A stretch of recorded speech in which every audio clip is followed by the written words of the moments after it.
FCT MDGs office has recorded many success stories in the quest to empower women and youths in rural communities.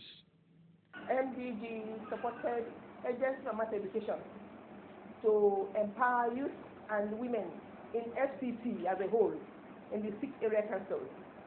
And all in all, we offered or they identified 15 different trades, which we have trained 400 participants all over FCT, those according to their indications and interests. So here in Gwagwalada, we have 5 trades that they have indicated their interest, and we have been managing it from one trade to the other. In computer, we have about 26 learners who identified that trade as their own interest, and they are doing very well there. Here we have tailoring sessions, we have a knitting session, we have bead making, and we have this environment where we are in now, where we have these learners doing professionalism and catering. These are the training we have been able to impart on them, and according to their interest, many of them have done very, very well in it. Of which that if you ask them to do any of these traits they have identified as their interest, you'll be surprised what they will do for you within this period of their training. So invariably, we say that NDG has actually touched the life of our youth and women in FCT. And we continue to talk about it so that many others who did not know that this kind of a thing is happening, who didn't have such opportunities, will also come on board, so that before we know it, a good number of these youth will turn out better for society, while the women will also be better for their homes. We know that FCT is broad, wide, so the challenges we have particularly come from the rural areas, those who are not able to come to the center of training. And so you find that they will be complaining of transport fare, and some of them coming from such area also come with such ignorance that they don't even appreciate what NDG has done for them to give them free training. And so halfway they will drop out. And when such persons drop out, we'll be looking for how to get somebody in this community that will know what we're talking about to benefit, because it's a free services given to them. So it's a big challenge that many of them, talking of transport, cannot even commit themselves to this course to benefit, knowing that the end point is better for them and their community. My name is Ochedi Patience Daniel. I'm here to learn, to know how to bake cake, to learn how to make snacks, and also cook intercontinental dishes.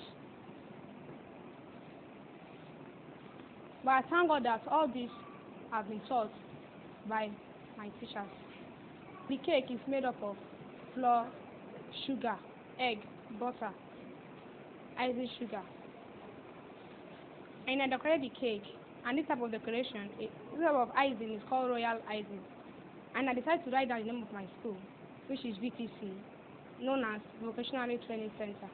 Sunana Aminu Muhammad, ina nan Gwagwalada Shafkona, Abuja, Anwa Azara. Ina farin ciki ne zuwan ku manya domin zo ku duba yanayin aikin da muke yi da gobe.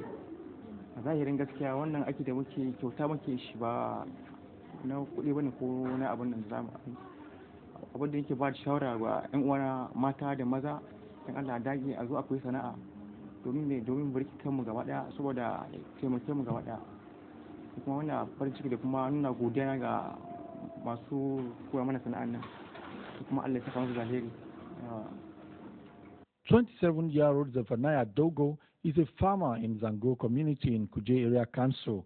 He now earns more from farming because of the MDG's Agric initiative, and so he enrolled in a federal polytechnic to study marketing. He said he will never stop farming and aims to be the sales agent for the community farmers. Okay, my name is Dogo Zephaniah. I'm a student, I'm a part of this cooperative farming. And this becoming of MDG project has helped me a lot.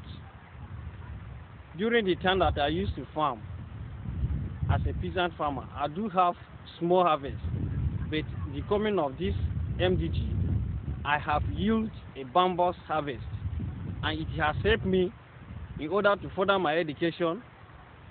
Previously, I do farm and have like 2,000 naira, but the coming of MDG, I realized 10,000 naira and above. So with the coming of MDG, I have a lot of benefits with my youth and my fellow farmers. We have extension staff that are attached to these communities so that all their farm practices are improved. So when they plant, the farmers are there.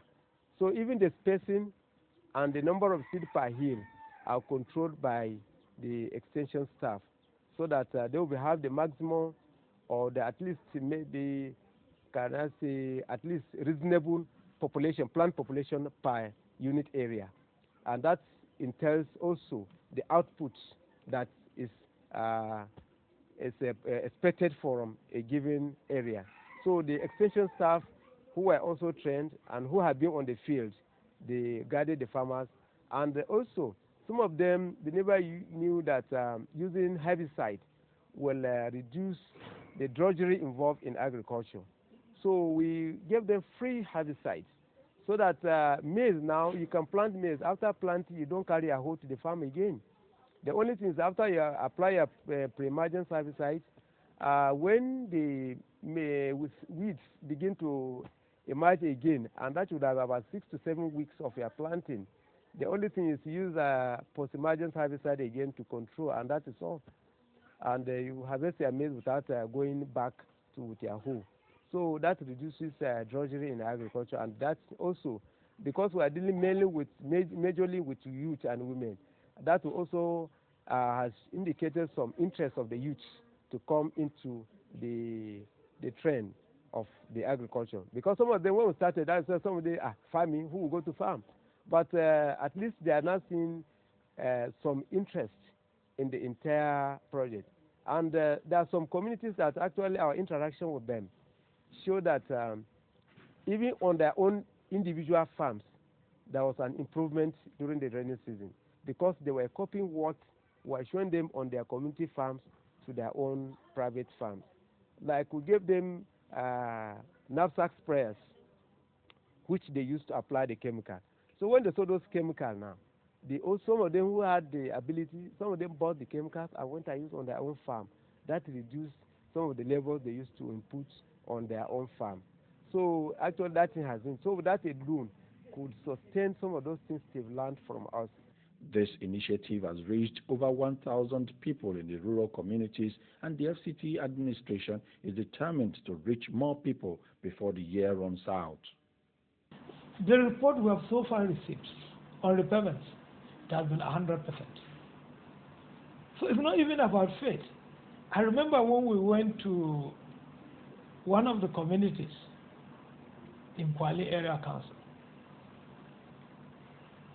the lady that was given 70,000 naira loan, when she was asked by the SSAP, the Senior Special Assistant to the President, about whether she is ready to repay, she said in the last 2 months, prior to the moratorium period given to them for repayment, she has already had her repayments for the next 3 months kept under her pillow, waiting for the bank officials to come and collect.